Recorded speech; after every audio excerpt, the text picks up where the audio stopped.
তিনি বলেছেন আখিরুজ জামানে পৃথিবী দুটো ভাগ হয়ে যাবে, এক ভাগ মুসলিমদের, আরেক ভাগ হচ্ছে অমুসলিমদের। তিনি আরো বলেছেন মুসলিমদের মাঝে ঐক্য থাকবে না। এই পয়েন্টটা খুব ভালো করে খেয়াল করেন, মুসলিমদের মাঝে ঐক্য থাকবে না, তারা বিভিন্ন দলে উপদলে বিভক্ত হয়ে যাবে। পৃথিবী দুটো ভাগ হয়ে যাবে, একটা ভাগ কুফফারদের আর একটা ভাগ মুসলিমদের। তিনি বলেছেন যখন পৃথিবী এভাবে ভাগ হয়ে যাবে তখন কুফফারদের দ্বারা মুসলিমরা নির্যাতিত হবে। তারা তোমাদেরকে এমন ভাবে আক্রমণ করবে যেমন করে অনেকগুলা ক্ষুধার্ত মানুষ একটা দস্তরখানার মধ্যে গোগ্রসে খাবার খেতে থাকে। হাউমাউ করে মানুষ যখন খাবার খায় ঠিক এরকম করে তারা তোমাদের রক্তপাত ঘটাবে মুসলিমদের। সাহাবীরা প্রশ্ন করছেন, ইয়া রাসূলুল্লাহ, তখন কি আমরা সংখ্যায় কম হব?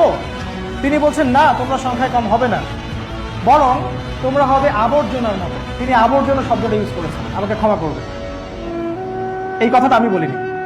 তিনি বলেছেন, আপনার নবী বলেছেন, আমরা হব আবর্জনার মতো। তোমরা গরুর রশি ধরে ব্যস্ত থাকবে এবং আল্লাহর পথের কষ্ট, শ্রম, জিহাদ, দাওয়াত ছেড়ে দিবে।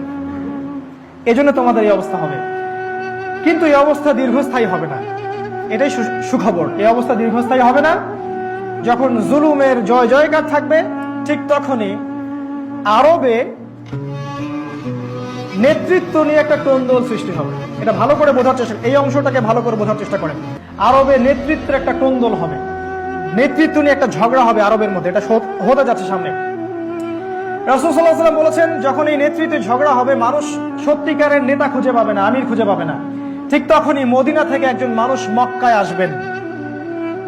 মদিনা থেকে একজন মানুষ মক্কায় আসবেন, তার নাম হবে আমার নামে, তার পিতার নাম হবে আমার পিতার নামে, তার মায়ের নাম হবে আমার মায়ের নামে। সে হবে আমার ফাতিমা রাদিয়াল্লাহু আনহার বংশের একজন মানুষ। তার নাম হবে মুহাম্মদ, তার বাবার নাম হবে আব্দুল্লাহ, তার মায়েরও নাম হবে আমিনা। তিনি মদিনা থেকে মক্কায় আসবেন। কি জন্য আসবেন? তিনি নেতৃত্ব চাবেন না, নেতৃত্ব অ্যাভয়েড করতে চাবেন, এই ভয়ে পালিয়ে আসবেন।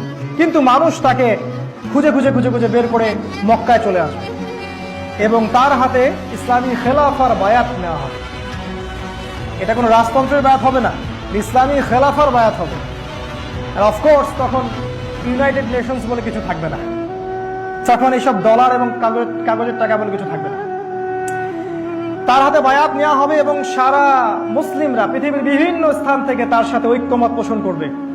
এবং রাসূল সাল্লাল্লাহু আলাইহি ওয়াসাল্লাম বলেছেন, তাকে সিরিয়া থেকে একটা বাহিনী এসে আক্রমণ করতে চাবে, আর আল্লাহ রাব্বুল আলামিন সিরিয়ার ওই বাহিনীটাকে মক্কা এবং মদিনার মাঝখানে বাইদা নামে একটা জায়গা আছে, এই জায়গার মধ্যে ধসিয়ে দিবেন। আর এটাই হচ্ছে সবচেয়ে বড় আলামত, ওই ব্যক্তি হচ্ছে ইমামুল মাহদী। এটাই সবচেয়ে বড় আলামত যে ওই ব্যক্তি ইমামুল মাহদী। তিনি বলছেন, ইমামুল মাহদী যখন ইমার্জ করবেন তখন মুসলিমরা তার সাথে যোগ দিবে এবং কুফফারদের সাথে তোমাদের একটা যুদ্ধ হবে। এই যুদ্ধে 80টা পতাকা, 80টা দেশ একত্রিত হয়ে মুসলিমদের বিরুদ্ধে যুদ্ধ করবে। আপনি কি চিন্তা করছেন? সামনে এগুলো হতে যাচ্ছে।